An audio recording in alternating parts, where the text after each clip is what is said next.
Harvey.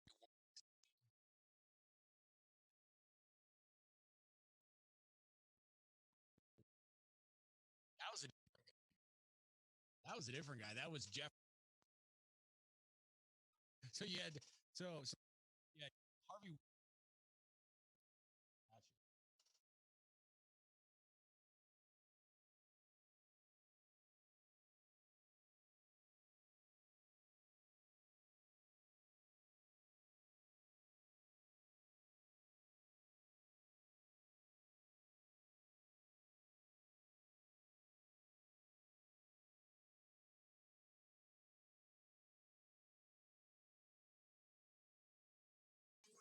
One's a former NFL star turned esports coach.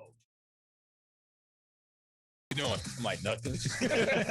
One might love his Switch more than his girlfriend. Man, I hope she's not listening to this. Please. And one's a dad who can't stop playing Rocket League. These kids these days, they're like, we're used to jump and run. Together, they welcome you to Ahman Green's Gamers Lounge.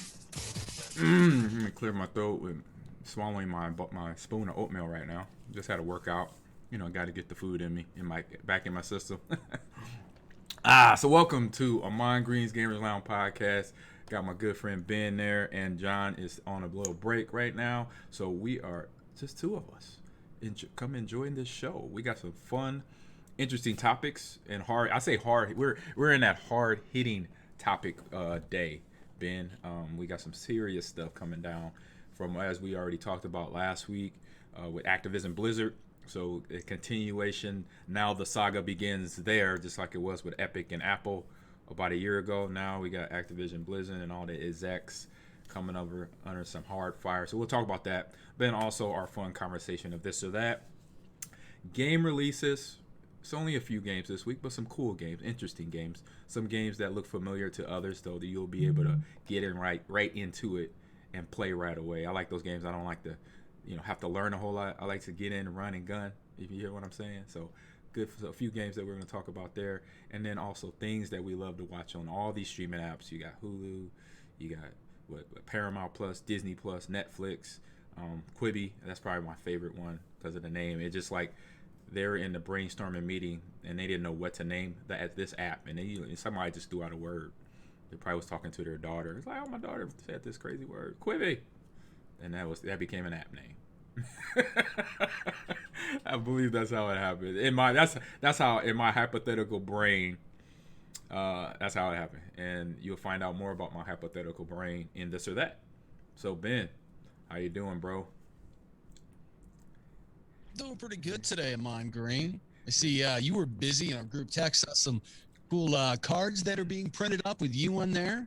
Pretty cool looking, man. Yep. I'm on a little, like 1 year. It's basically year-to-year contract with Panini, and through the year they send me, every quarter, 4 to 3 months they send me anywhere from 50 to 15 to 50 to 1,500 cards and stickers to sign that they'll put obviously in their Panini packs.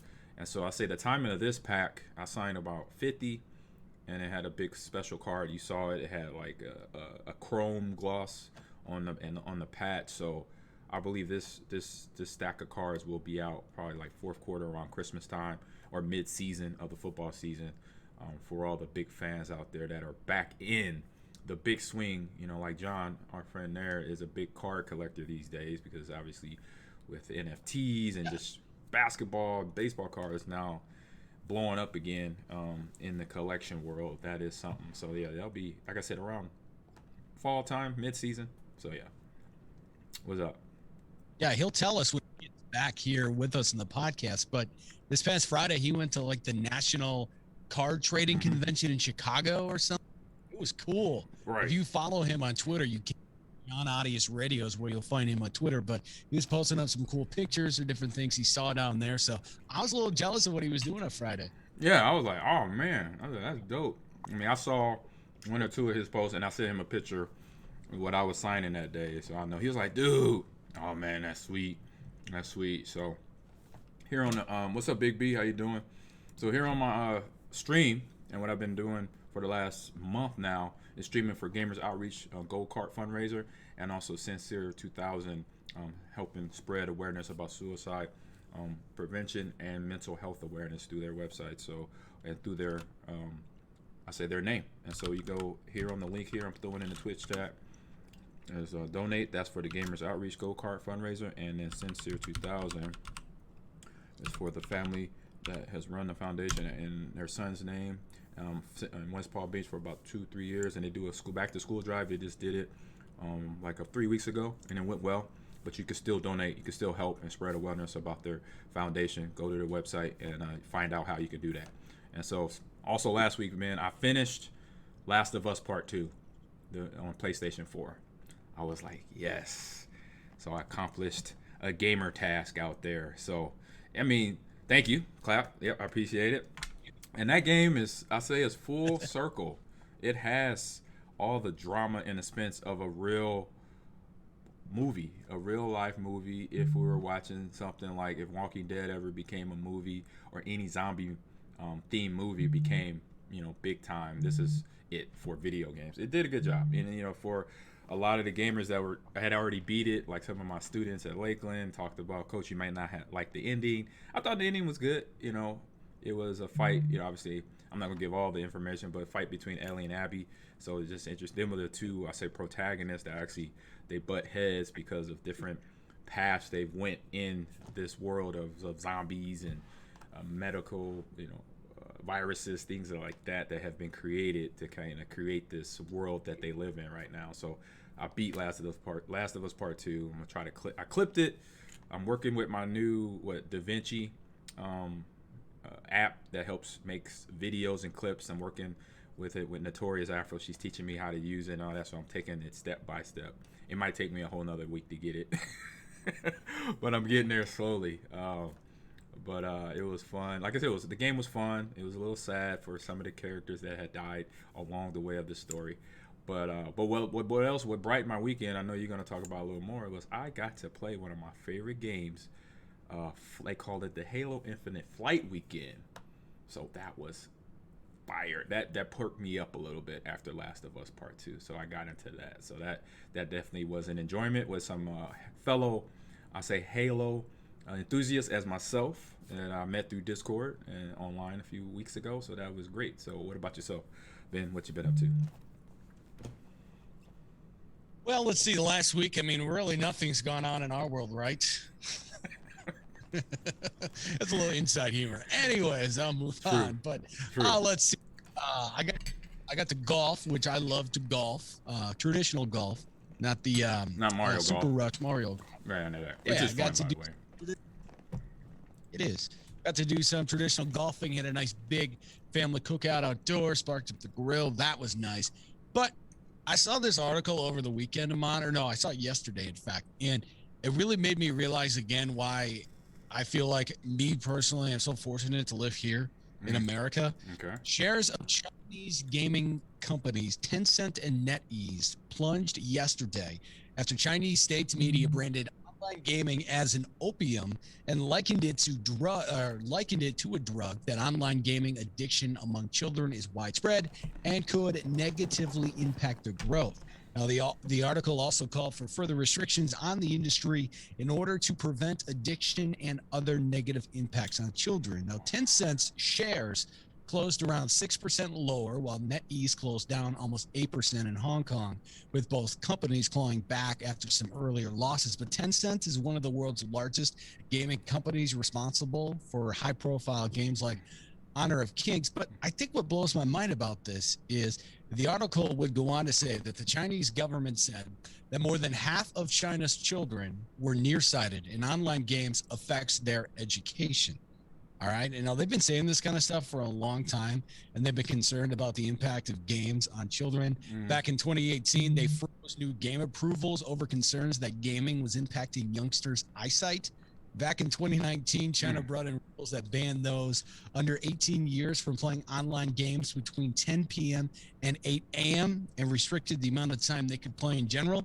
Isn't this stuff just crazy and just makes you so thankful that we live in a country where we can enjoy freedoms? Like, what is that? Right. Well, yeah, I don't know what that is. I mean, but that is the government obviously putting their foot down, and they're trying, I guess, to them, because the villain always thinks they're doing something right, and to them they're feeling that, okay, this is good. We want to help the country. We want to help our kids out by able to be able to be functioning adults. And right now, as kids, they're not their foundation is not getting there. So the government is trying to do whatever they can to get to that point. And I believe, if I say for myself, that's why you have things like knowing that time limit when to get off. Knowing how to take care of your body, get to sleep, and all that. And what I know about gaming over in China and Japan, kind of like the mecca of where esports grow. On an average day, an esports pro there trains for 12 hours straight before they get up from the table, and that's normal. And so that's the part they're going to fight against when their traditional ways of gaming and preparing to game. That's why they have some of the best League of Legends players, Overwatch players in the world, CS:GO, any PC game that is international, which most of them are. That's why they have the best. But still, there is there's a negative to the positive. If you put all that time in to be really good, the negative is, like you said, with the nearsightedness, you got to bring it along where the community is okay with it, between trying to force it on them. What you got, Ben? Well, and that stuff that you just said, I didn't know. So that is some stuff that really may change the way I view what the Chinese government has done. At the same time, you can't come after these businesses, these gaming companies. They're not the ones that are out there saying it's okay for gamers to game for 12 hours straight. Now, you and every other guest we've ever had on this podcast who's big into gaming, you have all said that you have to have schedules, and you don't sit there for an extended period of time like that, whether it's getting up to work out or, even working another job, whatever it may be. You have to have that set schedule. So I don't think it's fair for the Chinese government to come after gaming companies like Tencent and NetEase. Yeah, if I worked at one of them companies, I would be a little bit disgruntled to say, hey, what's up? Y'all gonna cut my pay or cut me out of my job because I'm doing my job. Obviously, I'm making these games very enticing for people to buy and play them for long periods of time. It's just like I said, it just go back to where gaming started, where esports started. They're in that mecca between China and Japan, Korea. Those countries in the Middle East are the ones that basically started why we're doing what we're doing. Why I'm on this podcast along with yourself and John. So it's just something that they got to revisit, and sometimes, and we know the Chinese government don't want to talk to nobody. They don't want to collaborate with decisions made. They just want, it's either our way or the highway. So that's unfortunate, for the people living there in China, right? Or the companies that are selling or are, I say, located in China right now. Yeah, also, both companies were reached out to for comments about Chinese government said. Take a guess at what both companies said. Oh, I want to hear it. I kind of got a good guess. I'm like, no, we're not doing that. They both said no comment because they know what would happen if they commented. The Chinese government would come down even harder on them. True. Living in a free world is much different than living in a communist government. It just is. And you got to be careful about things that you don't have to worry about here in America. We can talk all we want about what we think, is unfair with our government, but you can't over in China. Yeah. Yeah, because you speak out over in China. I believe they still hand out 12 lashes for crime. I'm like, I remember that. That was in my lifetime. I remember seeing an American kid, I think was visiting or out there, obviously, got caught stealing at a store, and he got 12 lashes. And I think that was in the early 2000s or late 90s. And I was like, man, that's feudal. That's like medieval times. It's like, man, they got you in that little thing where your head's in there and your arms are up. And you sitting there, you're like, this is my punishment, It is. Unfortunately, it is what it is. But you got to know, as these companies know. And I say most people that probably lived and grown up in China, pick your battles. You got to pick your battles. This was one that it definitely will meet some resistance, but the companies, the people living in that city, in that country, definitely know how to approach those battles. So let me go to the Twitch chat real quick. We got Big B said Tom Clancy. Yeah, X Defiant. I heard about this game. It had closed beta this week as well. So that sounds like a fun game. And I say Tom Clancy, to me, I don't know where he gets his information from. I believe he talks to a lot of high-ranking military officers to get all his game ideas. because he had Wildlands about 4 years ago, and then Breakpoint 2 years ago, and now this game. But it's more in the area of looks like Apex Legends, where they bringing in more people with ultimate powers and cool things like that. So they're going down that road too. So I didn't get the chance to play it. I did hear about it yesterday, so just found out about that. What's up, Ben? No, I was just gonna add too that Tom Clancy was an author. He passed away in 2013. So obviously that's like Madden. John Madden isn't involved with the game. Right. Okay. They just license.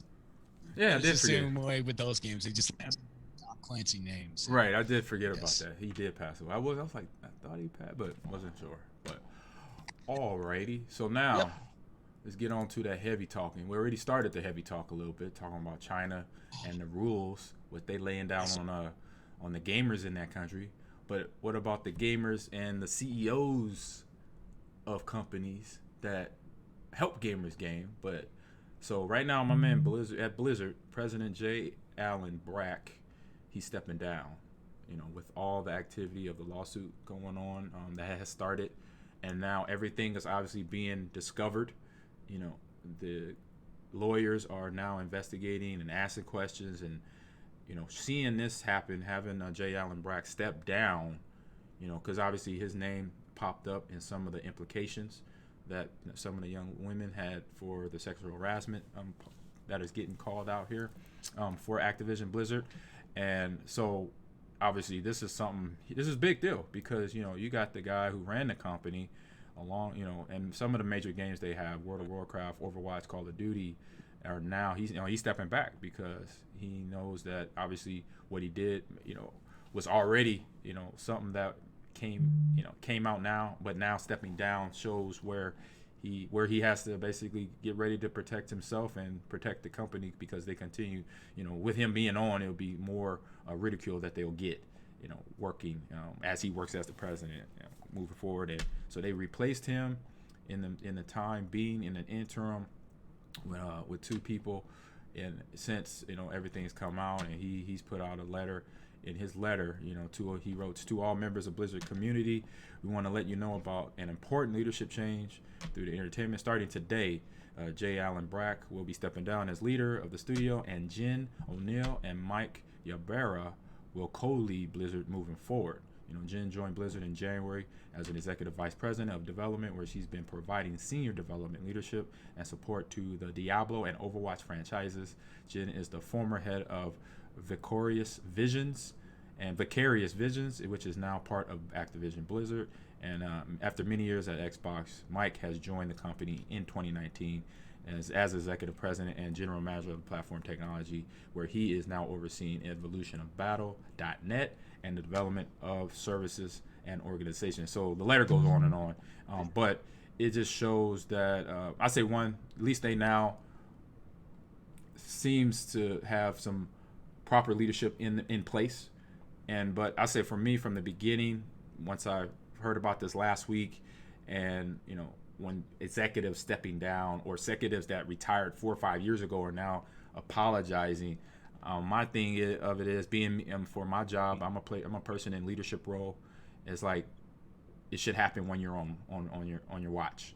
You should not speak up about it when you're there. I mean, when you're out of there. When you were there, that's when you should have did all your talking. You should have put in the requests or reported the event happening to said employees that felt that they not felt, but they were harassed and things of that nature, or what the culture was like, changing that culture within, instead of then retiring or stepping down to have it done. This is when people, I think, in those positions, and it could be it could be any amount of things. It could be the fact that what their paycheck is, and obviously what their status is, that they don't want to be taken down because of that reason, and buy their time and say, okay, I'm gonna retire, then I'm gonna release this. And it's like, you should be doing that while you're there, and not wait till you're out of the gun's way or out of the fire to take all that. You should be able to understand it and take it as a leader.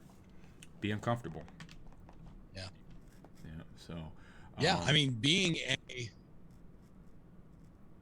no, I was just going to say, being a leader and being the head of a company, it's not always a comfortable thing to do, Nope. right? You got to make tough decisions.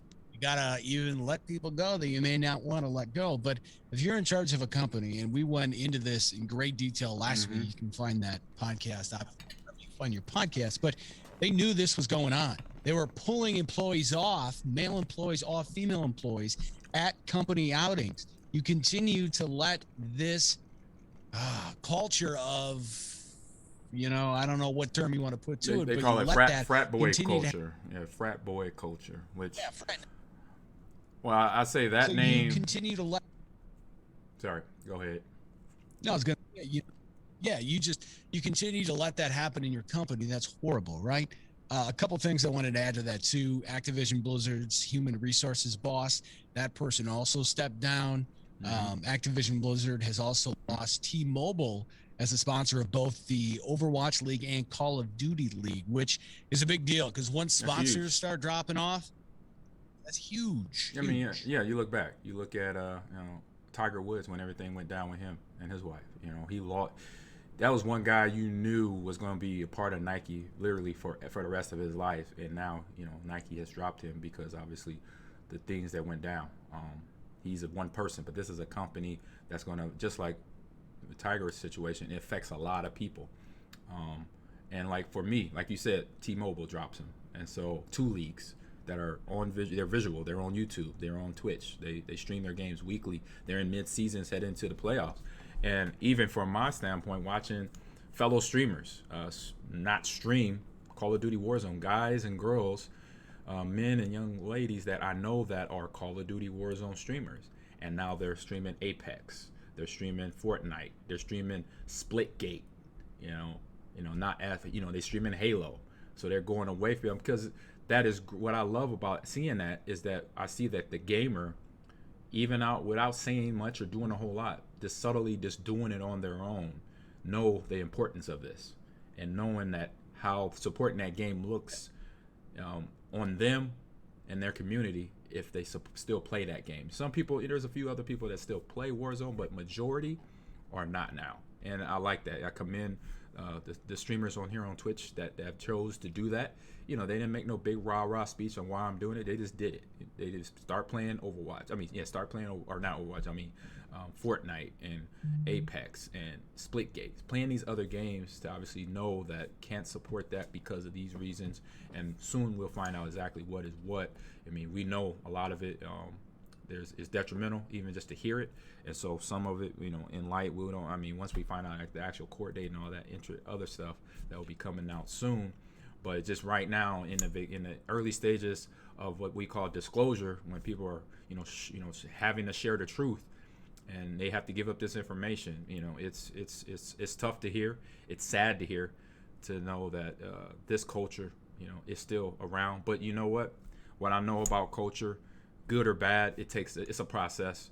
It doesn't just happen overnight. It doesn't just happen at a snap and a finger.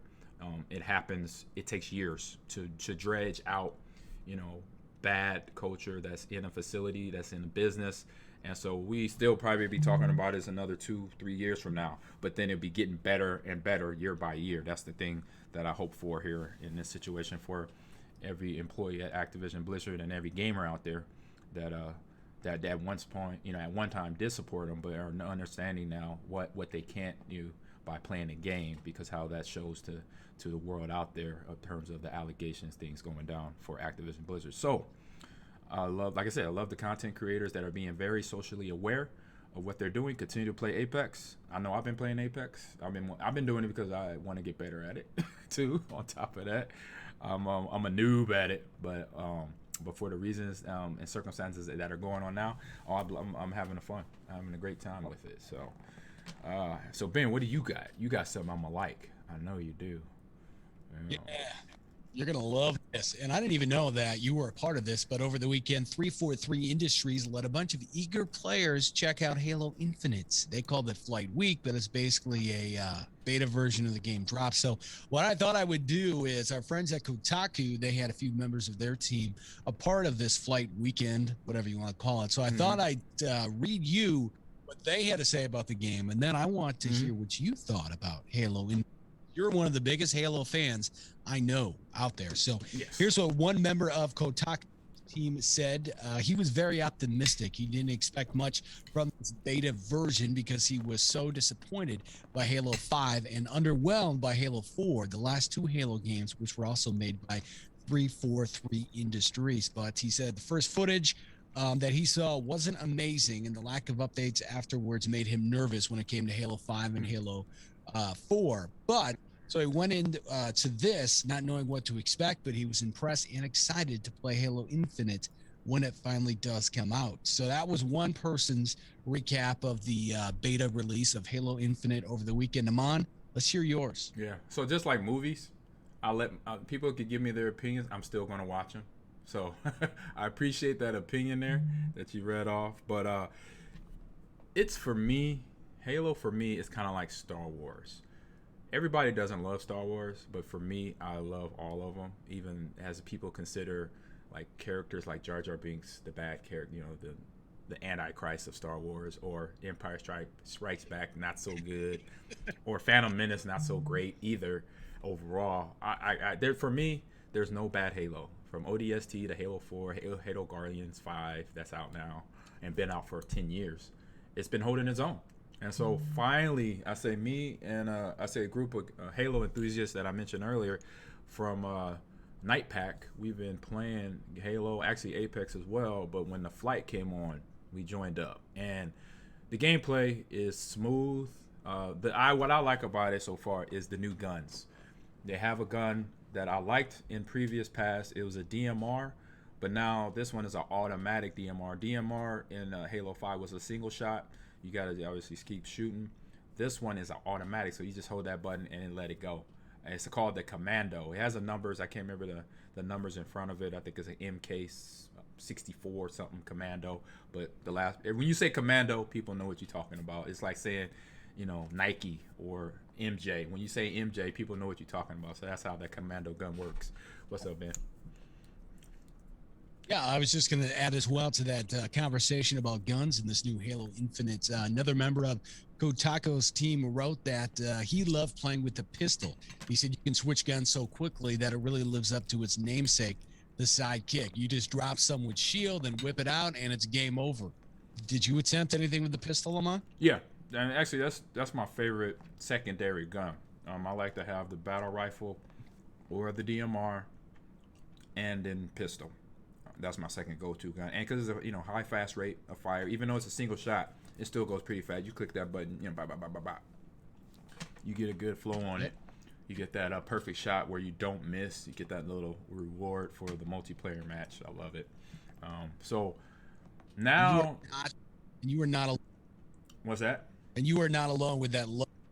You are not alone for that love with the DMR-like rifle. A lot of people in this article from Kotaku who played Halo Infinite are saying the same things you do. They absolutely love it. Yes, I mean, and the other exciting part about it is like what they did through the weekend. Like Friday was just the introductory matches where they had they had bots, so they had programmable NPCs in the game that were fighting with us, but they were low level, like rookie.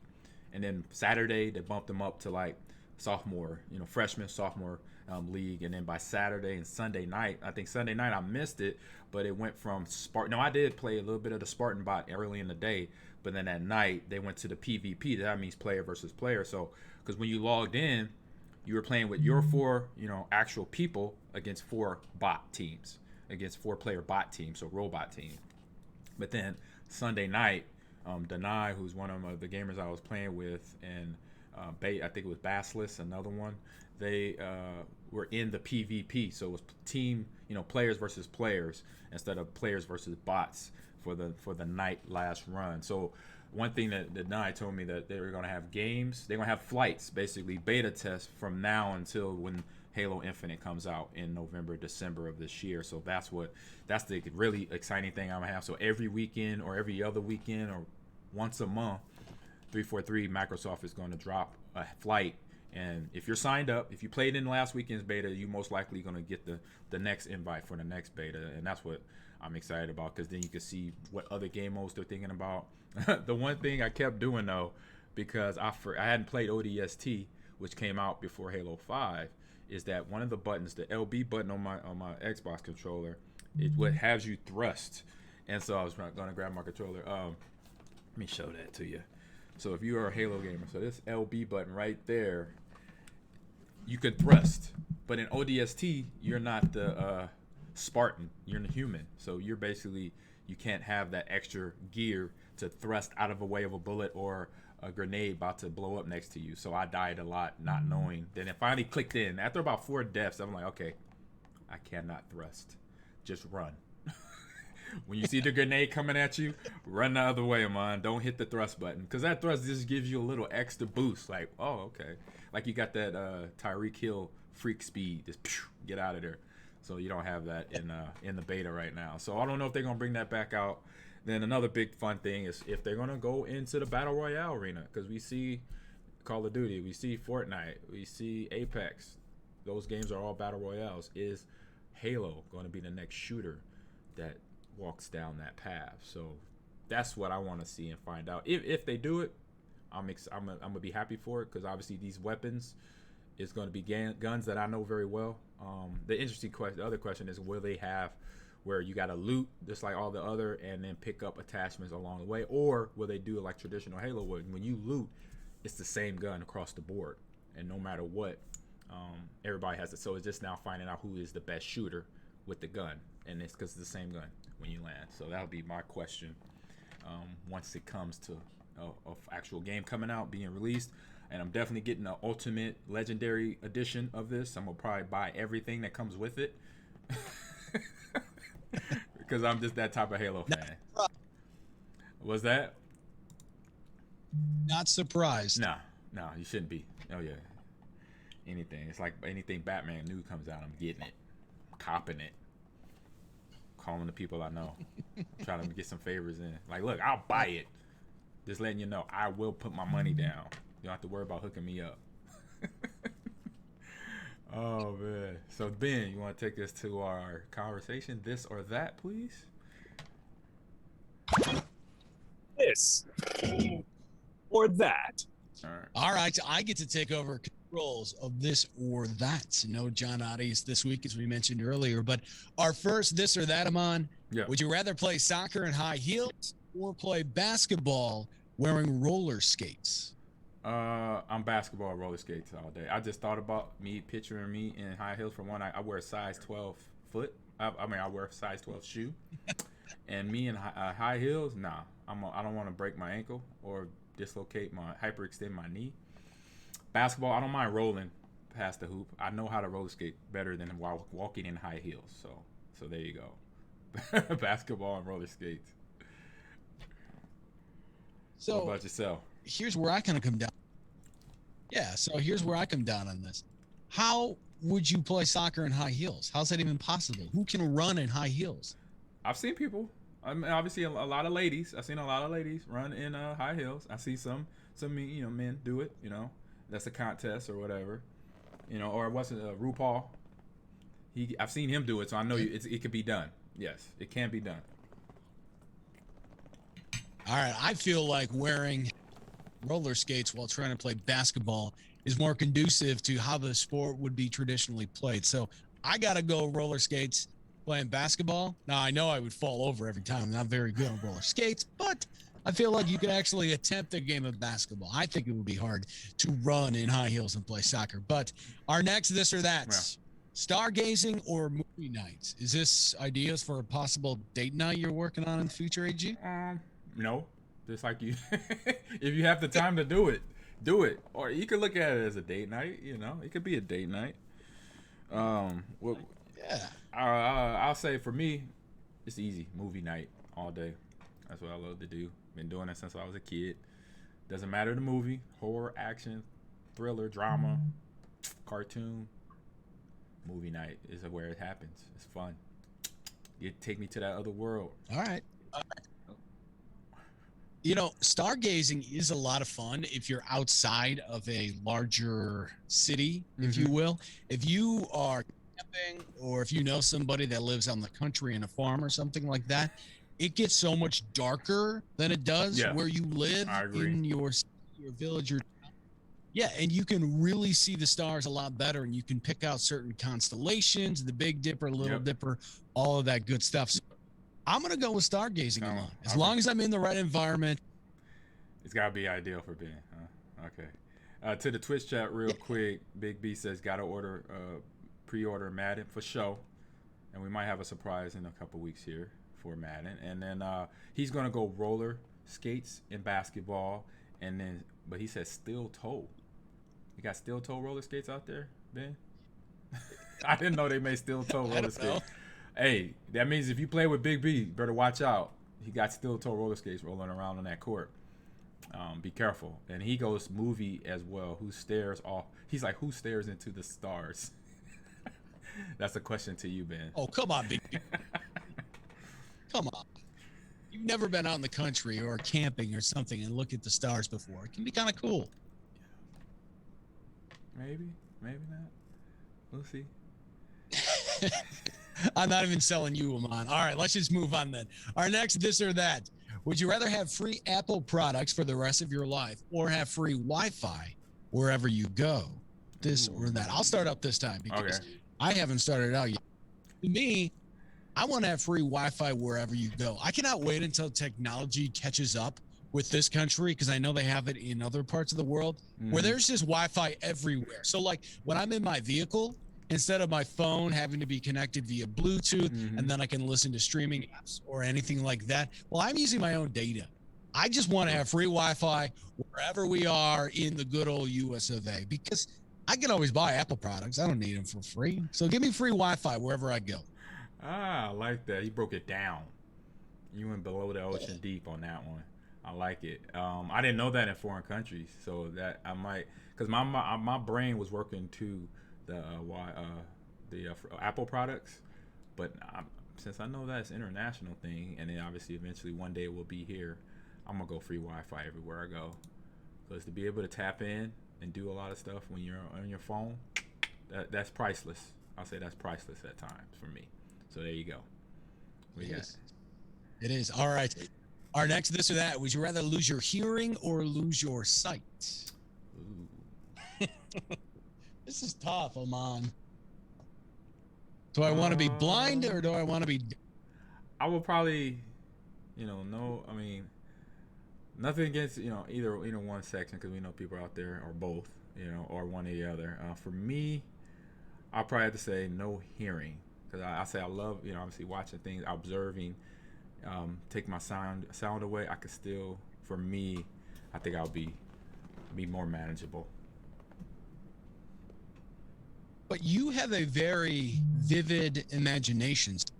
I feel like you would be okay without your sight because if you had that sound, I feel like your mind, we see it with every week, you could come up with some pretty good visuals of what's out there. True. I probably could because I do have I say a child's mind. I'm always imagining things, what they sound like. If I just hear them, what it looks like.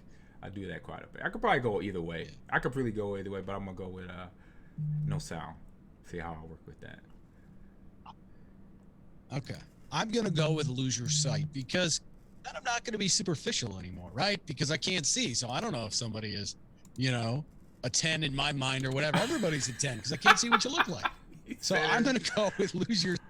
Oh, that's hilarious. Yeah. I'm sorry. I didn't know you were going that route, but okay. I appreciate that one. That was funny. It's a unique way of taking on this or that, but we will move on to our next. Pack light or overpack? Ahman, what are you?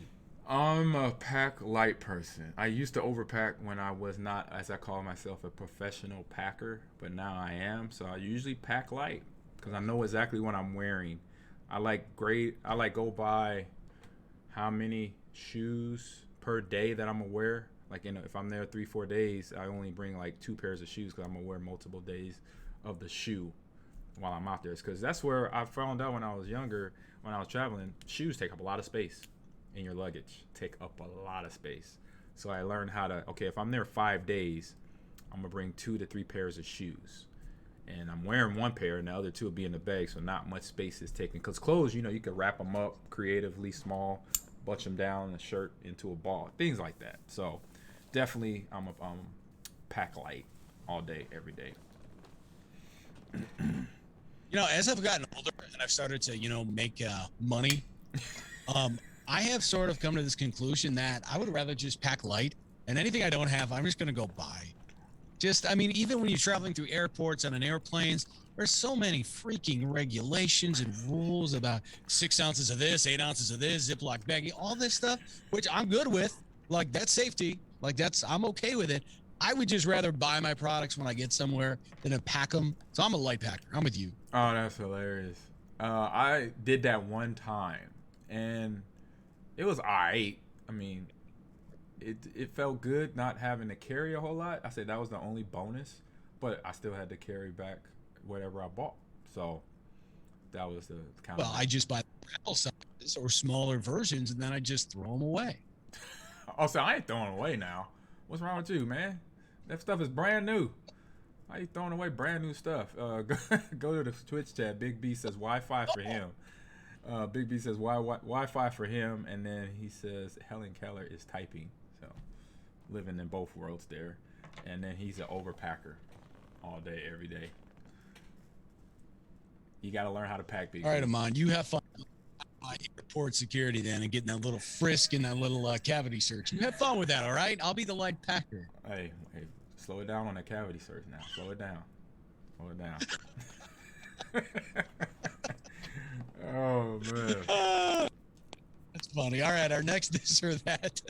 It is Olympic themed. Track and field or gymnastics? So watching them, which is your favorite? I'm gonna start here. I'll start with. Oh, you got it. I'll take. I'll start with this one. Okay. We're like about to go. Just go. You got it. And plus, you and I were trying to get down this rhythm. Just a two-man show here for the time being. I will say with the Olympics this year, I have really, really, really struggled with sort of getting into the Olympics and watching the different events. I don't know why they just aren't interesting to me this year, and I can't explain why that is. Typically in other years of the Olympics, this is something that I've gotten into. I've at least found one area of the Olympics that I've sort of latched onto and I've really wanted to watch, but this year it's just been weird. It's just been hard. So but nothing. Overall, yeah. But I mean, I'll give an answer. Overall, I would like to go, or I guess I would rather watch gymnastics just because I have an overall hate for running. So track and field, I'm out. I love your hate. I have an overall hate for running. Well, I have an enjoyment of running. I did a lot of when I was younger.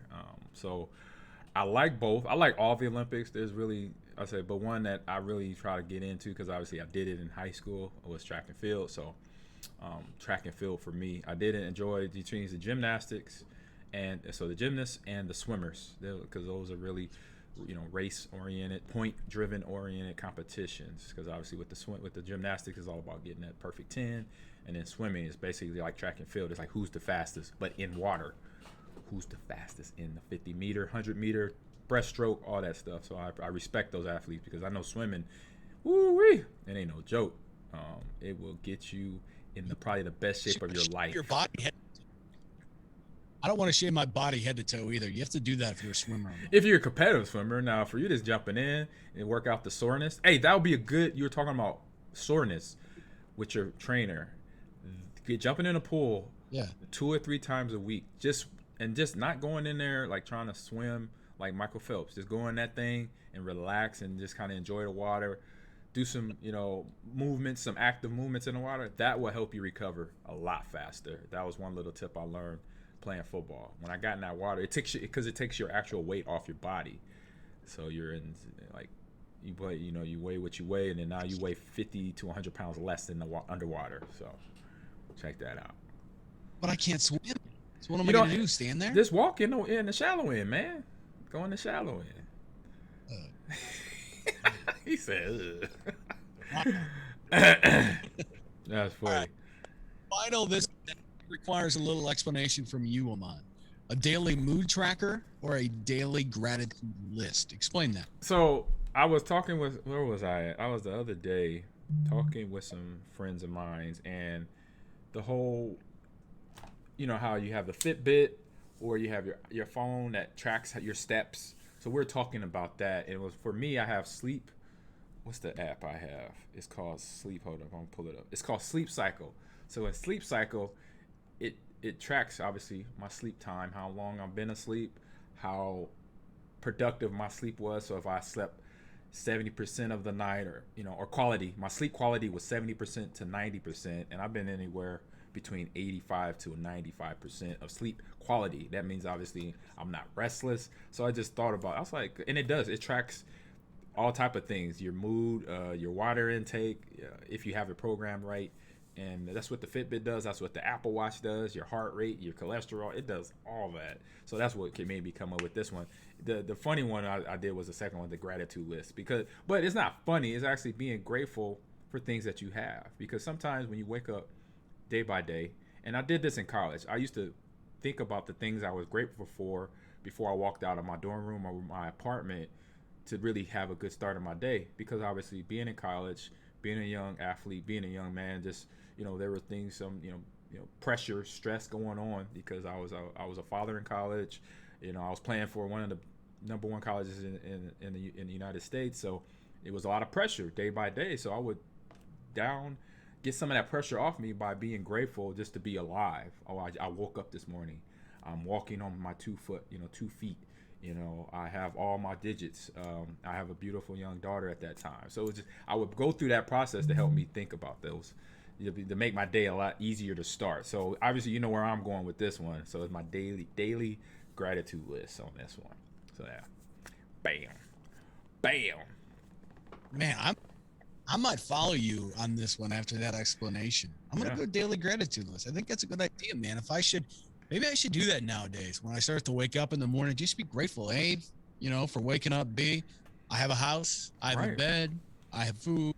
Yeah, I like that, Ahman. Look at you. Right. And I was doing this when I was 18, 19, 20 years old. My mom, was probably the person behind that, because she was always teaching me things, how to be positive about things in life, and because everything was negative, and everything is negative. When you watch the local news. Watch the local news, and you will see what I'm talking about. The first 10 minutes of local news is so depressing. I live in Green Bay, Wisconsin, and I get the Green Bay TV. I live in De Pere, which is part of Green Bay, and if I just accidentally have the local news on for 10 minutes, I'm like, let me change that channel. Swipe right now. Get it off. It's like death, murder, kill, lawsuits. It's like, oh my God. It's like, no, I do not want to hear that for 10 minutes. 10 minutes is all I could take. And I'm like, change it. It's like listening to Stephen A. go off on his show. I'm like, man, you're not even talking about sports anymore. You're just giving your opinion about what you don't like. I don't want to hear that, Oh man, what about you? And so yeah, that's where we at. So in the chat, real quick, Big B, he says gymnastics is crazy, and he said he can't stand watching news anymore. Hey, that's what I said, man. I'm with you, Big B, with you there. So you with me on the gratitude list, right, Ben? So we're done here. Yes, sir. All right, let's take us to game releases, please. Release the games. It's time for the game releases. Game releases. So we got this fun game. So there's only a few games this week, but one of the games I grabbed, it is called Limits Gate. It's a turn-based strategy shooter. It's on PC, PlayStation 5, PS4, Xbox, and it came out yesterday. And so watching the video, it kind of looks like and plays like Apex Legends. So it's that same type of feel. It's trios, it's arena, and it's special ultimates that each character possesses. I'm not sure I gotta really play it to find out the turn-based aspect of it. But the game is on, and like I said, the game is out now. I believe it's on PC, so that means you can get it on Steam, and then also on Xbox and PlayStation. So watch the trailer. It's on YouTube. Like I said, it has that Apex Legend feel. So it's a shooter, team-based. Got to understand, obviously, the maps. And I say the biggest thing is the mechanics of a game like this, because when I'm going through with Apex, we get in my mind on the buttons and what button does what, and obviously what weapons that you loot and grab, knowing the powerful, which ones are better, like purple to legendary, what all that means. Know what that means with this part of the game. And I believe it's not I saw somewhere, if I saw correctly, the price is not too bad, because Steam, You get games in there for a pretty good price. Let me see if it showed here. Oh no, I cannot find the price, but it is actually it actually did a beta back in early part of summer. For some people, it was open on Steam beta, so check it out. It's out now, and on Steam, and it came out yesterday. So check it out. Litmus Gate. So if you like Apex, you'll like this game. Check it out. All right, my game choice this week, game releases Hunter's Arena Legends.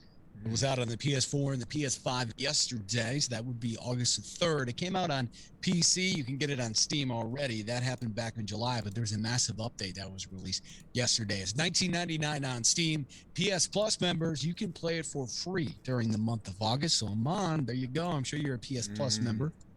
Yes, I am, Ben. I sure am. I thought so. But after the month of August, you can get it on PlayStation as well for $16.78. No idea how they came up with that price. But anyways, here's what the game is about. In ancient Asia, those two A's are hard for me to say. Once existing peace was shattered by demons set free by unknown power sensing great danger. Hunters around the world gathered as one to stop the spreading chaos. However, the hunters soon found out that none other than one of their own, a hunter, has broken the seal and released the demons into the world. With no one to trust, the hunters must now fight off demons as well as point blades at each other. Now, this is yet another battle royale title. It takes a different approach when compared to popular examples from the genre, such as Fortnite or PUBG. Players won't be shooting at each other with guns. This game instead focuses heavily on melee combat. Hunter's Arena Legends is a very different game from other battle royales, as we just suggested. So genre veterans will need to take time to adjust to it. During this adjustment period, players aren't likely to win many matches, and that means they are going to die a lot. Now, this game gives you an option to quit the game after you die. Now, you don't get that option in other battle royale titles, but if you stick with it, maybe you'll learn something by watching others play. So Hunter's Arena Legends out on PS4, PlayStation 5 now, and you can play it on PC on Steam. Hey, the Steam is a nice little treasure. That's why we're playing Apex and Splitgate. I downloaded Splitgate last night, so this game sounds interesting. And I watched a little bit of the preview too. Yeah. I checked them all. Since it was only a few games this week, definitely something I may get into. So Ben, take us to what's on stream, sir. Row, row, row your boat gently up the... sorry. Excuse me. It's time for What's on Stream. Oh, man. Got some fun stuff out here. I found this one. Uh-oh. What's that for? What you got going, Ben? You didn't row this week. Oh, sorry. Sorry. There we go. Our audience watching on Twitch and on Green TV, they want to see you row when we do What's on Stream. My bad. I was getting ready for what I was going to say, but my bad. Let's do it again. Start from the top. Start from the top. Start from the top. Hit it again. 3, 2, 1. Row, row, row your boat gently up the... sorry. Excuse me. It's time for What's on Stream. All right, there we go. We needed that. Brought it in the right way here. What's on stream? So I found this fun, action-packed movie. Great name, by the way. Gunpowder Milkshake. Okay, that's the name of the movie. Gunpowder Milkshake. It has an all-star cast of young ladies that basically are kicking, you know what, kicking tail. We start off with Angela Bassett. We have Nebula from Avengers Saga, the actress there. I'm trying to Karen Gillian. We have Lena Headey. She plays the mother of Karen's character, Sam. And you have Carla Gugino. I'm trying to say these names right. Michelle Yeoh. And who we have here? Let me see. Oh, can't get the screen out. So we have hit women. So 3 generations of women, of hit women that fight back against those who could take everything from them. So obviously, as a hit person, you know, when you're a hit man or hit woman, you work for somebody. Somebody's paying you to take somebody out. So now, all the hit women here are like, you know what? We're tired of taking these orders because you're making it sometimes. We're killing people that are little kids and things of that nature. I mean, we don't want to kill them. Maybe we're done. We're tired. We're fed up. And now we're gonna come kill you. We're gonna come. Okay, you got the $1 million? That means we're gonna take you out. Take your money. So that's what this movie is about. And so if you like shooting, if you like blow them up, bang bang, all that, this is the movie to watch right here. If you just want to get into a movie, hit play, and let it ride out for about 2 hours, this is that movie right here. This is like, what is it? Die Hard. These boom, everything just blowing up. You got catchy, fun one-liners, all that. Then you got young ladies doing it. Buy out. Let me fix my makeup. Buy out. Yeah. That's what happens in Gunpowder Milkshake. And it's a nice little story because obviously it's the mom and the daughter and the mom was the hit woman forever, hit woman, and now the daughter has taken in her path of doing the same thing, and she's a badass. So Karen Yellen from Avengers, Nebula character, she takes after her mom, who is a badass hit woman in this as well. So check it out if you want to be entertained. 2 hours will be well spent. Just letting you know. It's on Netflix, by the way. Been on Netflix for a couple weeks now. Check it out. Gunpowder Milkshake. I just could say that the rest of the night, rest of the day. Gunpowder Milkshake. That's fun. Gunpowder Milkshake. Gunpowder Milkshake. All right, I'm gonna try and get us back on the rails. Mine is on Peacock. All right. So a little history lesson. All right.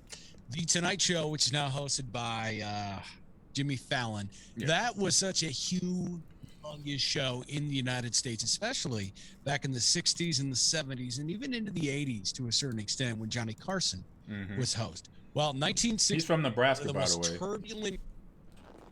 He was from Nebraska. Look at you, little Carson knowledge. Anyways, 1968, one of the most turbulent years in this country's history. You had legal segregation going on in this country. Down south, you had Martin Luther King Jr. trying to make changes in this country. You had Bobby Kennedy being assassinated. He was going to hopefully be that one guy who would come in and be president and would get rid of segregation and all the horrible stuff that was going on in this country. Correct. And you didn't see a lot of African Americans on TV and movies, all that stuff. So in 1968, for 1 week, one of the most popular African American actors at the time, Harry Belafonte, hosted The Tonight Show. And he brought on with him as guests some of the most influential actors, activists, musicians from or that were African American to sort of get out the message that they were trying to portray and the change they were trying to make in this country to a widespread audience through The Tonight Show. So this goes through that week. Talked to Harry. Johnny Carson has passed away, but they did a great job through archival footage of talking about how Johnny was big into these causes, right? And he wanted to do this, but he didn't feel like he should host that week because he was white. He didn't understand what was going on through an African American's eyes living in this country. So they bring in Harry Belafonte. It is an amazing look at that week, and I didn't even know this happened. It just blew my mind because I'm a history nut. Me too. Yeah, I'm a big fan of Johnny Carson. So this is really interesting. If you have some time, it's like an hour and a half, I think. But it is on Peacock. It's called The Sit-In. Harry Belafonte hosts The Tonight Show. It is a must watch. Wow. Yeah. So I'm a big fan. I was a big fan of Johnny Carson, obviously, because he's a homeboy. I believe he's from Hastings, Nebraska. Same town as my coach, Tom Osborne. They were from the same town. So just interesting. Hastings is probably like an hour and a half from Omaha, maybe 2 hours. Real quiet town. Been there a few times. But yeah, to see this, to hear this, I'm definitely I got to subscribe. I don't have Peacock. I found out this weekend. I thought it'd be part of my AT&T bundle, but no, it's not. So I was like, dang it. So yeah, I might have to. I might have to subscribe for a month just to watch this because I have so many that I'm subscribing to right now. But no, to see this, to see these, I'll say, important people of our past interviewed, and Harry Belafonte, great musician, and some of his, obviously, Beetlejuice was one, that song, that movie that had his song, come Mr. Tallyman, tally me, but now that's stuff like that. And he did other musicals. That was it. That was just one of many he did with great, fantastic entertainers in the music industry. But for him to be the host of the Tonight Show, to know this, because like I said, like you didn't know, I didn't know, and I was a fan of it. It's just amazing and cool to see. I'm interested to see what questions he asked Martin Luther King, Bobby Kennedy, Aretha Franklin, things of that nature. Yeah. Yeah. Yeah. And two, what they were so worried about was network at the time, NBC was that they would face such huge backlash from not only sponsors, but people that lived in the South.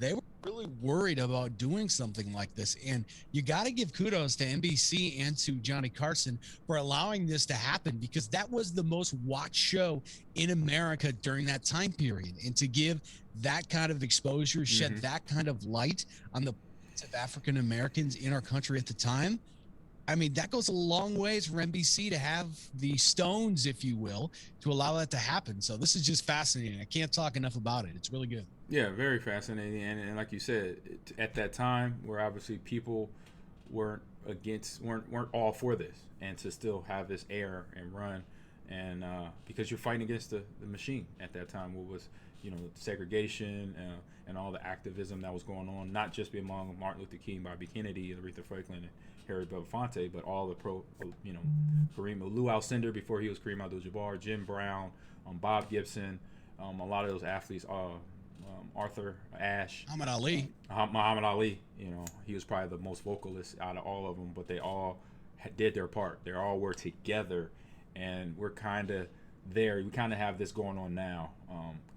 We're not seeing the big podium press conference with all the having Aaron Rodgers, LeBron, and Mike Trout all at a podium together. That would be like, wow.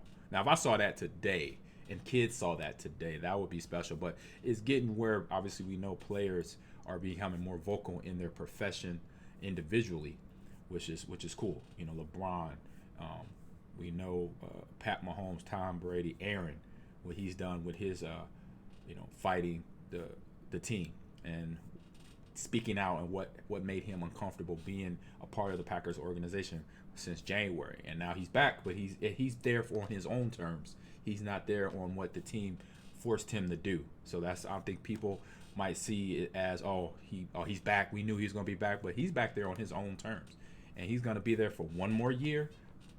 Packer fans, and he's out because he knows that it's not where the ideal what he wants here. And so you see athletes from Osaka from tennis, the young lady there, she's only 18 years old, and she sat out Wimbledon. At 18, it's like all the pressure is to play in Wimbledon, and I'm gonna set out because of my mental health. I want to take care of that. Simone Biles as well, same thing there. So athletes are doing it in a different way. They're speaking out individually to fight what they feel for themselves is right. So I love what I'm seeing today, what I saw. I wasn't a part of that, obviously. I seen it in history study in high school, just like yourself, Ben. But to see where things are going, where they were and where they're going, we still have work to do. We still have work to do, Ben. We got to work. You ready to work, man? You ready to work, Ben? Of course. If I got you by my side, I'm ready to do anything. We gonna ride this thing out, then. We're gonna roll till the wheels fall off. Just letting you know that. All right. So that is it for today's show. Thank you for everyone tuning in today. This was a fantastic show. Good conversation with everybody. Denai, what's up, man? How you doing? He said, Denai says NBA is crazy hype for the upcoming season. Yeah, they gotta have a different year because obviously they've the one pro sport that really didn't slow down from COVID. They handled it, I think, in my opinion, the best way. Then from Major League Baseball and NFL, they handled it with their bubble situation to handle that to now. And so now NFL is going to start up here. Training camp. We're in training camp all over the United States now. So we got some big things coming. Football season about to start. People about to lose their minds as usual. What's up, Ben?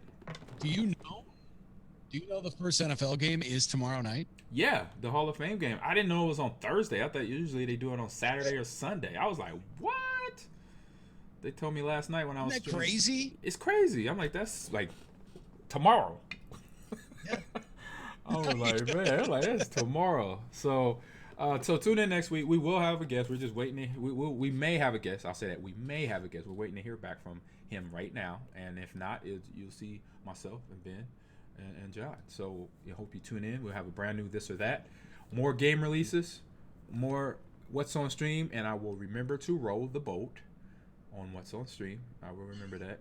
And then maybe delve down the road and more stuff about Activision Blizzard. If any new stuff is out, if any new information presents itself there, we will talk about it. But if not, we'll find other fun topics, interesting, maybe hard hitting, the gripping stuff, and talk about it for a little bit because we like to have fun here. But we got to talk about the serious stuff every now and then, just to stay level minded and humble, I say, to our show here. So welcome to the podcast, and now we're about to roll out. But follow us on Twitter and Instagram. You can follow me at Ahman Green 30, and on Twitch at Ahman Green TV. You're watching me now, and then on the podcast it's Ahman Green's Gamers Lounge on Apple, on iHeartRadio, or wherever you down your podcast. And so Ben, let everybody know how important it is to rate us and review us on those apps. Yes, please do that on Apple Podcasts, and really wherever you get your podcasts, just hit that little subscribe button or whatever they're calling the button on that certain app. So then these podcasts will automatically download to your phone, to your computer, your tablet, wherever you're enjoying this podcast. It'll just automatically do it. You don't have to worry about it each and every week. You'll get a little notification that it's there. Boom, set it, forget it. But Apple Podcasts, rate us, review us. That's going to go a long way. Advertisers see that kind of thing. They want to get on board and get in on the fun we're having during Ahman Green's Gamers Lounge. So rate, review us on Apple Podcasts, please. Yeah, because we're having fun. We're having fun. We can keep this thing going. You never have fun. What? I can't wait till I get Halo Infinite on this thing. Woo-wee! The sneak preview gameplay. Man. So everyone have your great rest of your Wednesday. Hump day. Hump day. All right. Thanks for joining in, Big B. Big B, Deny, Loke Dizzle, Alert Loke Diz. Thank you for jumping in. And anybody lurking out there, thanks for the lurk. The unique viewers, we appreciate that. Talk to y'all later. Love y'all. Have a great day.